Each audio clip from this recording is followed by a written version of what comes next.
الأنبياء وعلى آله وأصحابه الأخيار. أما بعد فأعوذ بالله من الشيطان الرجيم. بسم الله الرحمن الرحيم.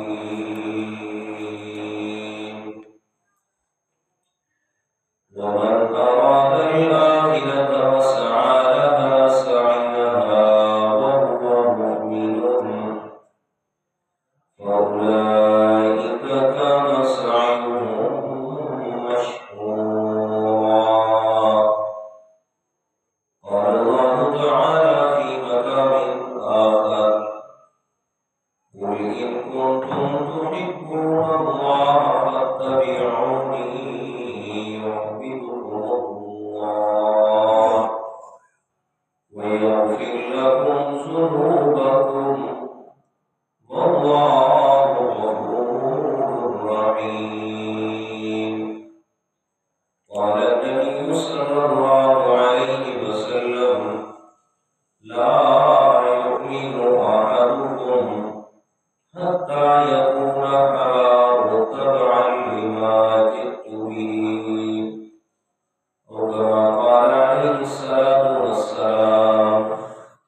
صدق الله العظيم وصدق رسوله النبي الكريم، ونحن على ذلك لمن الشاهدين والشاكرين، والحمد لله رب العالمين. اللهم صل على محمد النبي الأمي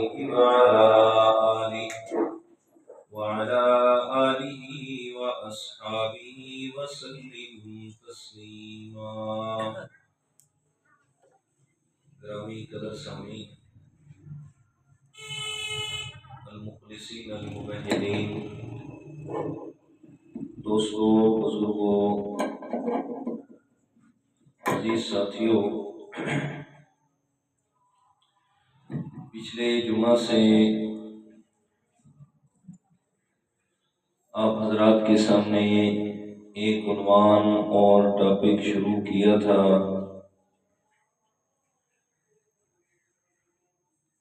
جس کا عنوان یہ تھا کہ آج دنیا میں نیک اعمال ہر ایک آدمی اپنی کوشش کے مطابق کرتا ہے، اور پھر دل میں یہ خواہش اور تمنا چھپائے ہوئے ہے کہ اللہ تعالیٰ کے ہاں میرا یہ عمل قبولیت کے درجے کو پہنچ جائے، تو پھر آیا وہ کون سا خوش نصیب انسان ہے کہ جس کا عمل اللہ تعالیٰ کے ہاں قبولیت کے درجے کو پہنچے گا۔ تو اس کے لیے اللہ تعالیٰ نے سورہ بنی اسرائیل کی اس آیت کریمہ میں، جو میں نے آپ حضرات کے سامنے خطبہ میں پڑھی ہے، 3 اصول اور 3 شرائط بیان فرمائی ہیں کہ جس آدمی کے اندر یہ شرائط پائی جائیں، یہ اصول پائی جائیں، اور پھر ان شرائط کے تحت وہ آدمی نیک اعمال کرتا ہے، تو پھر اللہ تعالیٰ کی رحمت سے امید رکھے کہ اللہ تعالیٰ اس کا وہ عمل ضرور اپنی بارگاہ کے اندر قبول فرمائے گا۔ دیکھیے گا قرآن مجید کا انداز، اور پھر اگلی بات۔ اعوذ باللہ من الشیطان الرجیم، بسم اللہ الرحمن الرحیم۔ ومن اراد الآخرة وسعى لها سعيها وهو مؤمن فأولئك كان سعيهم مشكورا۔ جو شخص بھی آخرت کا ارادہ رکھتا ہے وَسَعَى لَهَا سَعْيَهَا، اور پھر اعمال میں ویسے ہی کوشش اور محنت کرتا ہے جیسے محنت کرنے کا حکم اور حق ہے، وَهُوَ مُؤْمِنٌ، اور وہ بندہ مومن بھی ہے، صاحب ایمان بھی ہے، فَأُولَئِكَ كَانَ سَعْيُهُمْ مَشْكُورًا۔ اور میں ایسے آدمی کی محنت اور اعمال کو اللہ تعالیٰ نے قدر کی نگاہ سے دیکھنا ہے۔ تو 3 شرائط اللہ تعالیٰ نے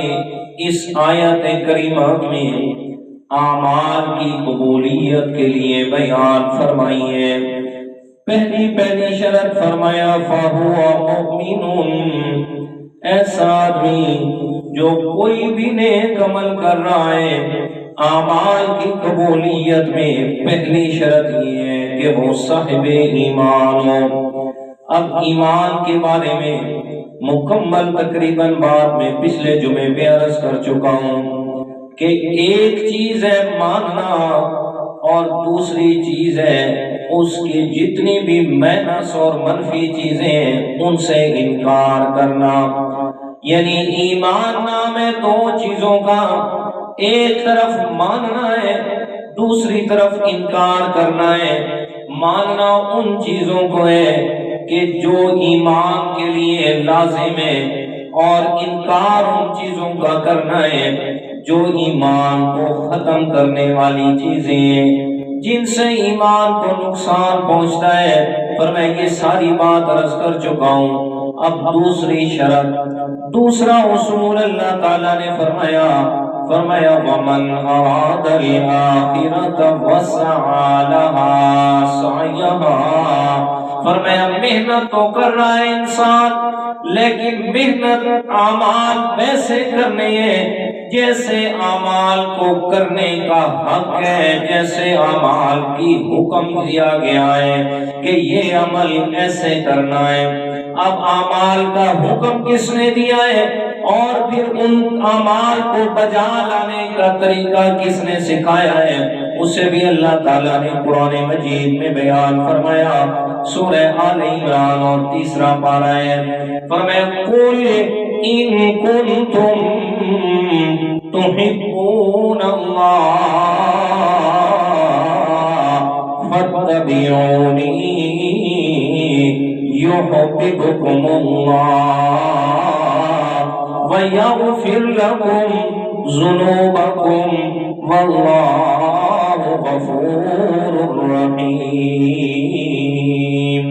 خالق کائنات نے فرمایا میرے پیارے مدنی کریم امام الانبیاء سرور کائنات جناب محمد رسول اللہ صلی اللہ علیہ وسلم اپنی زبان مقدس سے اعلان فرما دیں، آپ اپنی زبان سے اس بات کی وضاحت فرما دیں، ان کنتم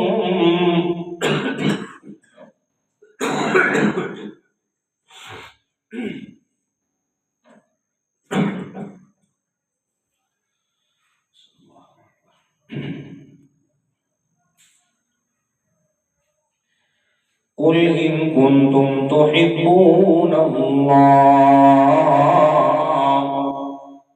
میرے پیارے مدنی کریم صلی اللہ علیہ وسلم آپ اپنی زبان سے اعلان فرما دیں، ان کنتم تحبون اللہ، حالانکہ میرے پیارے پیغمبر کی زندگی کا ہر عمل، آپ کا کہنا، آپ کا فرمان، آپ کا عمل کرنا، یہ سارے کا سارا میں اللہ تعالیٰ کے حکم کے مطابق ہوتا ہے، لیکن پھر بھی میں اللہ تعالیٰ اپنے پیارے پیغمبر کو حکم فرما رہا ہوں، کوئی فرما دیجیے میرے پیارے مدنی کریم صلی اللہ علیہ وسلم مقصد کیا ہے؟ جب سارے اعمال رب کے حکم سے ہو رہے ہیں، سارے فرامین رب کے حکم سے جاری ہو رہے ہیں، پھر بھی اللہ تعالیٰ الگ سے فرمان جاری کر رہے ہیں۔ تو مطلب یہ ہے کہ یہ جو آگے بات آ رہی ہے یہ بڑی اہمیت کی حامل ہے۔ الگ سے میں اللہ تعالیٰ اپنے پیغمبر کو حکم دے رہا ہوں، لہذا اس بات کی طرف خاص توجہ کرنی ہے۔ فَمَا إِن كُنتُمْ تُحِبُّونَ اللَّهَ، کائنات والوں، اگر تم چاہتے ہو یہ بات کہ تمہارے سارے اعمال اللہ تعالیٰ کے ہاں قبولیت کے درجے کو پہنچ جائیں، تمہارے سارے کے سارے اعمال اللہ تعالیٰ قبول فرما لے، آؤ میں پیغمبر تمہیں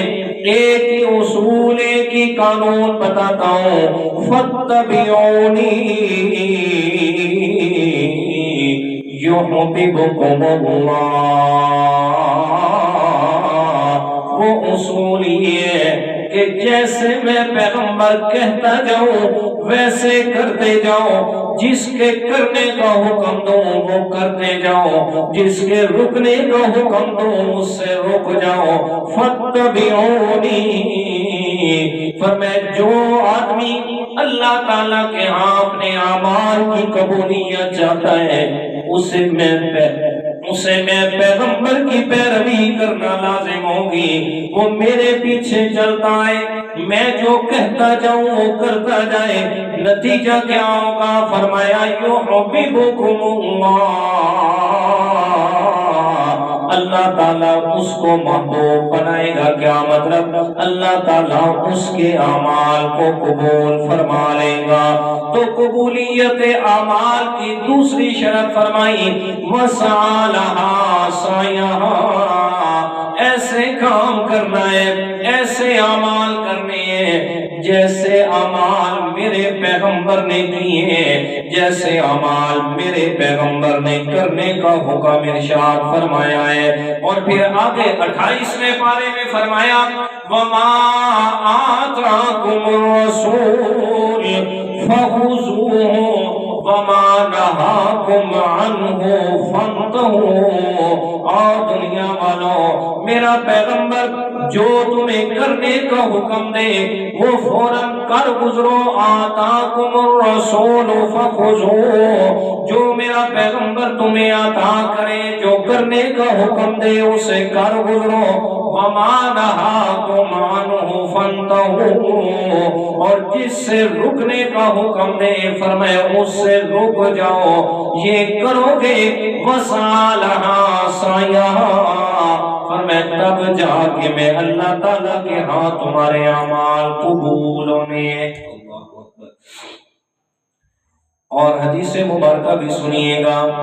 میرے پیارے پیغمبر نے فرمایا قال النبی صلی اللہ علیہ وسلم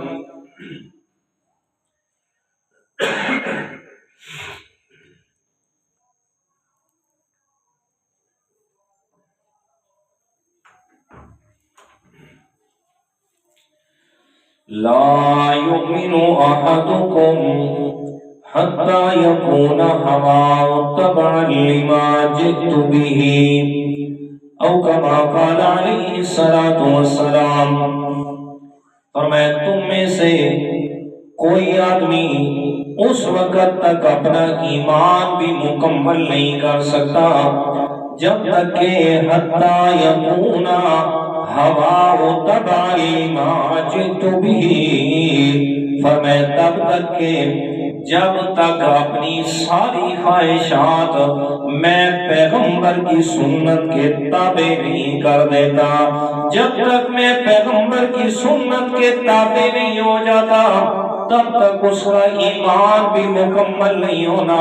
فرمایا اعمال تو بڑی دور کی بات ہے، اعمال کی قبولیت تو یہ دوسرا درجہ آتا ہے۔ اس لیے اللہ کے پیارے پیغمبر نے مشکات شریف کے اندر حدیث دوسرے نمبر پہ فرمایا قال النبی صلی اللہ علیہ وسلم من احیا سنتی ان فساد امتی فلہ اجر 100 شہید او کما قال علیہ الصلوۃ والسلام۔ فرمایا جس آدمی نے بھی من احیا سنتی، جس نے میری سنت کو زندہ کیا، کس وقت؟ فرمایا عند فساد امتی، جس وقت میری امت میں بڑا فساد کا وقت تھا۔ کیا مطلب؟ فرمایا اس سنت کو زندہ کیا ہے کہ جس سنت کو زندہ کرنے کی وجہ سے لوگ آپس میں لڑائی جھگڑے کر رہے ہیں، لوگ اس سنت کو بھول چکے ہیں۔ فرمایا اس کو اپنی زندگیوں سے نکال دیا ہے لوگوں نے۔ کوئی اگر اس سنت کا نام لیتا ہے، اس طریقے کا نام لیتا ہے، لوگ جھگڑتے ہیں، اس سے نفرت کرتے ہیں، اس سے دور بھاگتے ہیں، تعلق توڑتے ہیں۔ فرمایا من احیا سنتی ان فساد امتی، فرمایا فساد کے وقت میں جس بندے نے میری ایک سنت کو بھی زندہ کر لیا، فَلَهُ أَجْرُ مِئَةِ شہید، تو ایسے بندے کو اللہ تعالیٰ نے 100 شہیدوں کے برابر ثواب دینا ہے۔ جی لیکن من احیا سنتی ان فساد امتی، کہ اس وقت کے اندر کہ جس وقت میں لوگ میری سنت کو بھول چکے ہوں گے، اور جو کوئی اس پر عمل کرنا چاہے گا تو لوگ اسے نفرت کی نگاہ سے دیکھیں گے۔ فرمایا وہ پھر اس وقت کے اندر آ کے میری سنت کو زندہ کرتا ہے۔ آپ کو پتہ ہے ایک شہید کیسے بنتا ہے؟ کہ جب وہ اپنی جان اللہ کے راستے میں دیتا ہے، جب وہ اپنا سر کٹواتا ہے نا، تب جا کے شہادت کا رتبہ اسے ملتا ہے۔ اور ادھر میرے پیغمبر نے فرمایا اتنا مشکل وقت ہوگا، اتنا مشکل وقت کہ 100 لوگوں کی جان دینے کے برابر ہوگا میری ایک سنت کو زندہ کرنا۔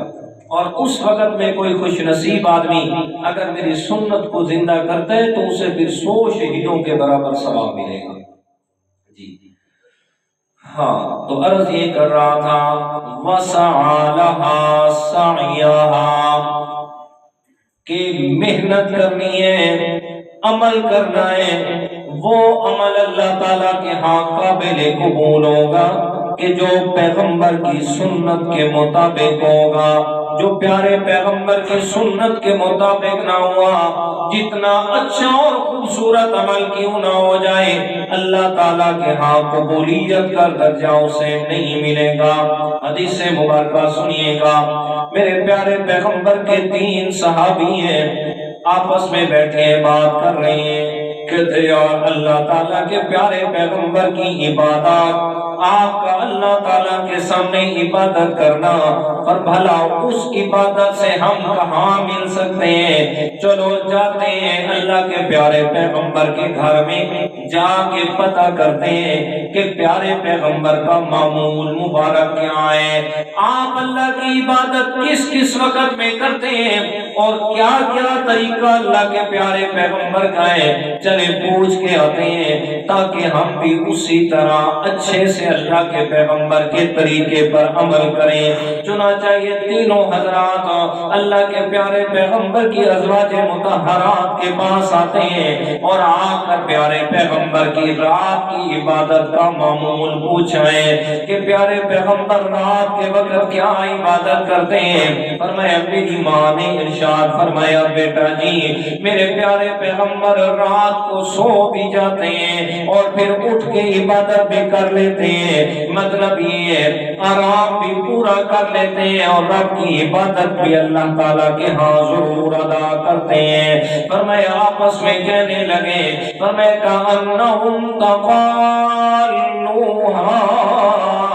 فرمایا یہ عبادت اللہ کے پیارے پیغمبر کی ہے لیکن ہماری تو اس سے زیادہ ہونی چاہیے، تب جا کے اللہ تعالیٰ کے ہاں قبولیت ہوگی۔ فرمایا پھر پوچھا اللہ کے پیارے پیغمبر کے روزوں کے بارے میں، ازواج مطہرات نے فرمایا پیارے پیغمبر روزہ رکھتے بھی ہیں، نفلی روزوں کے اندر کبھی درمیان میں دن چھوڑ بھی دیتے ہیں، روزہ رکھ لیا چھوڑ دیا، رکھ لیا پھر دن چھوڑ دیا۔ فرمایا اب آپس میں مشورہ کرنے لگے ہیں، کہتے ہیں یار بات یہ ہے وہ تو اللہ کے پیارے پیغمبر ہیں، جتنی عبادت کریں جو بھی کریں اللہ تعالیٰ تو ان سے پہلے سے ہی راضی ہے۔ کوئی گناہ بھی ان کے ذمہ نہیں ہے، اللہ تعالیٰ ان سے راضی ہے۔ چلو ہم کیا کرتے ہیں، ان میں سے کہنے لگا اما انا فاصلی اللیل ابدا، کہتے ہیں آج کے بعد میرے اوپر رات کو سونا میں نے ختم کر دیا ہے، میں نے ہمیشہ ساری رات عبادت کروں گا، کبھی بھی رات کو میں نے سونا نہیں ہے۔ مطلب یہ ہے میں نے اپنے اوپر نیند کو حرام کر دیا۔ اب دوسرا کہتا ہے انا واصوم الدہر ابدا ولا افطر، میں ہمیشہ روزے رکھوں گا، کبھی ایک دن بھی روزہ افطار نہیں کروں گا، مسلسل میں نے روزہ رکھنا ہے۔ تیسرا کہتا ہے وانا اعتزل النساء فلا اتزوج ابدا، میں ہمیشہ بغیر نکاح کے زندگی گزاروں گا، میں نے کبھی بھی شادی نہیں کرنی، اس لیے کہ شادی کروں گا بیوی بچے ہوں گے، ذمہ داری ہوں گی اور اللہ کی عبادت نہیں کر پاؤں گا۔ یہ تینوں قسمیں اٹھا کے یہاں سے جا رہے ہیں۔ پیغمبر علیہ السلام گھر میں تشریف لائے ہیں، میری ماں نے بتایا پیارے پیغمبر ابھی آپ کے 3 صاحب آئے ہیں، آ کے پوچھا آپ کا معمول عبادت کا، اور پھر ہم نے بتایا تو یہ 3 قسمیں اٹھا کے چلے گئے ہیں۔ میرے پیارے پیغمبر فوراً تشریف لائے، تینوں کو بلایا اور کیا فرمایا؟ فرمایا واللہ انی لاخشاکم للہ واتقاکم لہ لیکنی اصوم وافطر واصلی وارقد واتزوج النساء، او کما قال علیہ السلام۔ میرے پیارے پیغمبر نے فرمایا بھلا بتاؤ نا، انی لا اخشاکم للہ، میں پیغمبر سے زیادہ بھلا اپنے رب سے کون زیادہ ڈرنے والا ہے، واتقاکم لہ، اور میں پیغمبر سے زیادہ بھلا کس کے اندر تقوی زیادہ ہے، پرہیزگاری زیادہ ہے، لیکن میں کیا کرتا ہوں، لیکنی اصوم و افطر، میں روزہ بھی رکھ لیتا ہوں، افطار بھی کر لیتا ہوں، واصلی وارقد، رات کو سو بھی جاتا ہوں، اٹھ کے عبادت بھی کر لیتا ہوں، واتزوج النساء، اور میں نے اللہ کے حکم سے اپنی بیویاں بھی ہیں میری، نکاح بھی کیے ہوئے ہیں۔ بھلا آپ لوگوں کو کیا بنی ہے کہ یہ آپ نے قسمیں اٹھائی ہیں، توڑیں اپنی قسموں کو، اور اگلا حکم جو فرمایا وہ سنیے گا، فرمایا فمن رغب عن سنتی فلیس منی، فرمایا او میرے پیارے صحابہ یاد رکھو، جو انسان بھی میں پیغمبر کی سنت سے اعراض کرے گا، جس نے میں پیغمبر کی سنت کو چھوڑ دیا، فلیس منی، وہ میرا نہیں ہے۔ تو کیا سمجھے، حالانکہ صحابہ کرام اچھے اعمال کے لیے قسمیں اٹھا رہے تھے نا، وہ اللہ معاف کرے گناہ کے لیے تو نہیں کہہ رہے تھے، انہوں نے اچھے اعمال کے لیے ایک نے کہا ہمیشہ نمازیں پڑھوں گا، ساری رات کبھی نہیں سوں گا، کہتے ہمیشہ روزے رکھوں گا، میں نکاح نہیں کروں گا کہ وہ ضروریات زندگی جو ہے وہ پوری کرنا لازم ہوتی ہیں اور پھر میں عبادت نہیں کر پاؤں گا۔ تو مقصد نیت تو تینوں کی کیا تھی؟ ٹھیک تھی، نیت درست تھی کہ ہم اللہ کو راضی کرنے کے لیے یہ سارا کچھ کریں گے، لیکن میرے پیارے پیغمبر نے کیا فرمایا؟ فمن رغب عن سنتی فلیس منی، فرمایا کوئی بھی کام بھلے جتنا مرضی خوبصورت کیوں نہ ہو جائے، جتنا مرضی اچھا کیوں نہ ہو جائے، کوئی بھی اچھا کام اس وقت تک اچھا نہیں بنے گا جب تک کہ میں پیغمبر کی سنت کی اس پر سٹیمپ نہیں ہوگی،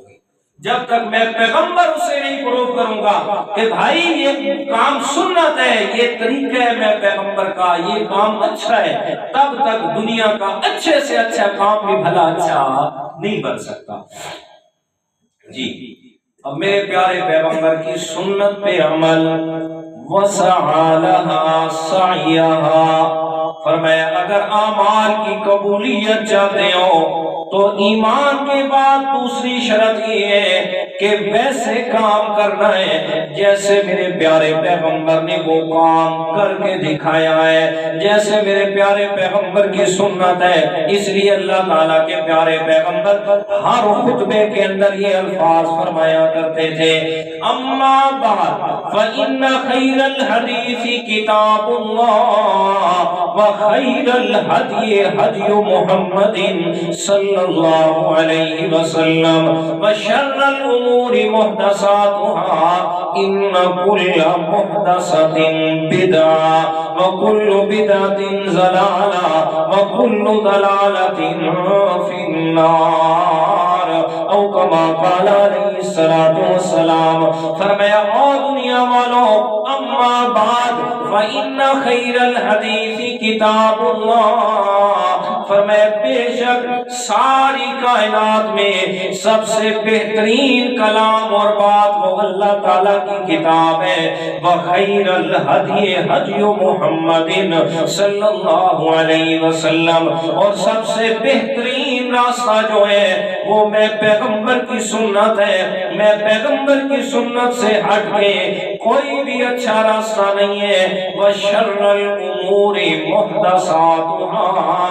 اور میں پیغمبر کی سنت سے ہٹ کے جتنا بھی کوئی اچھا راستہ ہوگا فرمایا محدثاتها وہ برا ہوگا، وہ مذموم ہوگا۔ فرمایا جس کام کا تعلق میں پیغمبر کی سنت سے نہیں ہوگا فرمایا وہ بے قدرہ ہونا ہے، اللہ تعالیٰ کے ہاں اس کی کوئی بھی قدر و قیمت نہیں ہونی ہے۔ حدیث مبارکہ ہے اللہ تعالیٰ کے پیارے پیغمبر، ان کے صحابی ہیں حضرت حذیفہ بن یمان رضی اللہ تعالیٰ عنہ، ابن ماجہ کے اندر حدیث موجود ہے، وہ فرماتے ہیں لا يقبل اللہ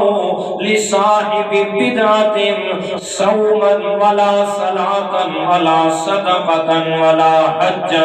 ولا عمرۃ ولا جہادا ولا صرفا ولا عدلا، او کما قال علیہ الصلوۃ والسلام۔ میرے پیارے پیغمبر نے فرمایا کوئی بھی کام ہے جو میں پیغمبر کی سنت سے ہٹ کے کیا جا رہا ہے فرمایا یہ جو کرنے والا ہے نا آدمی بھلے جتنا اچھا کام نظر آنے میں کیوں نہ ہو، بھلے کتنا خوبصورت کام کیوں نہ ہو، ہے میں پیغمبر کی سنت کے خلاف ہو، وہ میں پیغمبر نے کیا بھی نہیں، کرنے کا سبق بھی نہیں دیا، فرمایا ایسا آدمی جو کام کر رہا ہے فرمایا اس کا نہ روزہ قبول ہوتا ہے، نہ نماز قبول ہوتی ہے، نہ حج نہ جہاد، نہ کوئی نفلی عبادت قبول ہوگی، نہ کوئی فرضی عبادت قبول ہوگی، اس لیے کہ وسعی لہا سعیہا، میں اللہ تعالیٰ نے اعمال کی قبولیت کے لیے شرط رکھی ہے کہ ایمان کے ساتھ عمل ویسے کرنے ہیں جیسے میرے پیغمبر نے کر کے دکھایا ہے۔ وسعی لہا سعیہا، اگر سنت کے خلاف ہے جتنا مرضی خوبصورت عمل ہے۔ ہاں حدیث مبارکہ ہے حضرت علی رضی اللہ تعالیٰ عنہ عیدگاہ میں تشریف لائے ہیں، عید والے دن جیسے ہی آئے عید کی نماز سے پہلے ایک آدمی کو دیکھا 2 رکعت نماز نفل پڑھ رہا ہے، حضرت علی رضی اللہ تعالیٰ عنہ نے فوراً سے اس کو منع کیا اور روکا ہے، 2 رکعت نماز نفل پڑھنے سے روکا ہے، نماز پڑھ رہا تھا نفل پڑھنے سے روکا ہے۔ آگے سے وہ آدمی کہتا ہے حضرت علی رضی اللہ تعالیٰ عنہ کو اللہ کے بندے نماز ہی تو پڑھ رہا تھا، آپ نے مجھے نماز سے کیوں روکا ہے؟ حضرت علی رضی اللہ تعالیٰ عنہ فرماتے ہیں مجھے بھی پتہ ہے آپ نماز پڑھ رہے ہیں، لیکن جس وقت میں نماز پڑھ رہے ہیں، جس جگہ پہ نماز پڑھ رہے ہیں، یہ میرے پیارے پیغمبر نے پڑھی نہیں ہے، پڑھنے کا حکم نہیں دیا ہے، لہذا یقیناً نماز سے تو عذاب نہیں ہوگا، لیکن عید والے دن عیدگاہ میں عید کی نماز سے پڑھنے سے پہلے جو نفل پڑھ رہے ہیں اس پر آپ کو عذاب ہوگا، کیوں؟ اس لیے کہ آپ سنت کے خلاف عمل کر رہے ہیں۔ سبحان اللہ۔ حضرت سعید ابن مسیب مشہور تابعی ہیں رحمت اللہ تعالی علیہ، ایک دفعہ مسجد میں کیا دیکھتے ہیں، عصر کی نماز کے بعد ایک آدمی نفل ادا کر رہا ہے، فرمایا روکا اس کو، اور روکا تو آگے سے وہ آدمی کیا کہتا ہے، ایعذبنی اللہ علی الصلاۃ، اور سعید بن مسیب کیا اللہ تعالیٰ مجھے نماز پڑھنے پہ عذاب دے گا؟ انہوں نے فرمایا اللہ ولکن یعذبک بخلاف السنہ، فرمایا نماز سے عذاب نہیں ہوگا بلکہ سنت کے خلاف کرنے سے عذاب ہوگا۔ اس لیے جیسے پیچھے ایمان میں بتایا تھا نا دونوں باتیں، ایک طرف ماننے والی بات ہے، دوسری طرف ایمان کی حفاظت کرنی ہے، تو وہ ساری چیزیں جو نواقضات ایمان ہے، ایمان کو توڑنے والی ہیں، ان سے رکنا ہے۔ اور میں اسی طرح جہاں سنت پر عمل کرنا ہے وہاں سنت کے خلاف جتنی بھی بدعات معاشرے کے اندر مشہور ہو چکی ہیں، چاہے جتنی مرضی خوبصورت عمل والی کیوں نہ ہو، پر میں ان سے بھی اپنے اعمال کو بچا کے رکھا ہے۔ اگر نہیں رکھو گے تو یقیناً اللہ تعالیٰ کے ہاں ایمان قابل قبول نہیں ہوگا، عمل اللہ کے ہاں قبولیت کے درجے کو نہیں پہنچے گا۔ حضرت عبداللہ ابن عمر رضی اللہ تعالیٰ عنہ محفل میں بیٹھے ہوئے ہیں، ایک آدمی کو چھینک آئی ہے، جیسے ہی چھینک آئی، چھینک کے بعد وہ کہتا ہے الحمدللہ والسلام علی رسول اللہ، الحمدللہ والسلام علی رسول اللہ، ساری تعریفیں اللہ کے لیے ہیں اور پیارے پیغمبر پر اللہ کی سلامتیاں نازل ہوں۔ بات تو اچھی کی تھی جی، الحمدللہ والسلام علی رسول اللہ، بات تو اچھی کی تھی اس نے۔ حضرت عبداللہ ابن عمر رضی اللہ تعالیٰ عنہ جیسے ہی الفاظ سنے غصہ ہو گئے، انتہائی غضبناک ہوئے، غصہ ہوئے، اور کیا فرمایا، انا اقول، وہ آدمی کیا کہتا ہے، کہتے ہیں عبداللہ ابن عمر غصہ کیوں ہوتا ہے، انا اقول الحمدللہ والسلام علی رسول اللہ، میں نے الفاظ تو اچھے کہے ہیں۔ حضرت عبداللہ ابن عمر فرماتے ہیں وَلَيْسَ هَكَذَا علمنا رسول اللہ صلی اللہ علیہ وسلم، علمنا ان نقول الحمدللہ علی کل حال، فرمایا اللہ کے بندے مجھے بھی پتہ ہے آپ نے الفاظ تو اچھے کہے ہیں، لیکن یہ الفاظ اللہ کے پیارے پیغمبر نے ہمیں نہیں سکھائے ہیں۔ میرے پیارے پیغمبر تو ہر حالت میں جب بھی چھینک آتی تھی فرماتے تھے الحمدللہ۔ جی اب دیکھیں الفاظ تو اچھے کہے تھے لیکن سنت کے خلاف تھے، کیا تھے جی، سنت کے خلاف تھے۔ اور سنیے گا حضرت عبداللہ ابن مسعود رضی اللہ تعالیٰ عنہ میرے پیارے پیغمبر کے صحابی ہیں، فرمایا کیا انہیں پتا چلا ایک بات کا کہ فلاں جگہ پہ ایک مسجد ہے کہ جس مسجد میں نماز پڑھنے کے بعد لوگ چھوٹی چھوٹی کنکریاں اکٹھی کر کے اس پہ سارے لوگ مل کے سبحان اللہ الحمدللہ اللہ اکبر پڑھ رہے ہوتے ہیں۔ حضرت عبداللہ ابن مسعود آئے اس مسجد کے اندر اور آ کر کھڑے ہوئے اور کیا کہتے ہیں، فرمایا من عرفنی ومن لم یعرفنی فانا عبداللہ ابن مسعود، فرمایا جو مجھے جانتا ہے وہ تو جانتا ہے کہ میں کون ہوں، اگر کوئی نہیں جانتا تو میں تعارف کروا رہا ہوں کہ میں عبداللہ ابن مسعود رضی اللہ تعالیٰ عنہ، فرمایا مجھے پتا چلا اس بات کا کہ آپ پیغمبر کی سنت کے خلاف کام کر رہے ہیں، میرے پیغمبر سے یہ بات ثابت نہیں ہے۔ کیا فرمایا لقد جئتم ببدعۃ عظمی، فرمایا آپ نے دین کے اندر ایک نیا کام بڑا ایجاد کر دیا ہے کہ جس کا میرے پیغمبر کی سنت کے ساتھ کوئی بھی تعلق نہیں ہے۔ تو میرے پیارے اعمال کی قبولیت ہونی ہے کہ جب اعمال سنت کے مطابق ہوں گے۔ تو پہلی شرط اعمال کی قبولیت کی پیارے پیغمبر قرآن مجید کی آیت کے حوالے سے وہ ہے ایمان شرط، اور دوسری شرط ہے کہ اعمال سنت کے مطابق، ٹھیک ہے، اور تیسری شرط رہ گئی وہ انشاءاللہ اگلے جمعے پہ عرض کروں گا۔ اللہ تعالیٰ عمل کی توفیق عطا فرمائے۔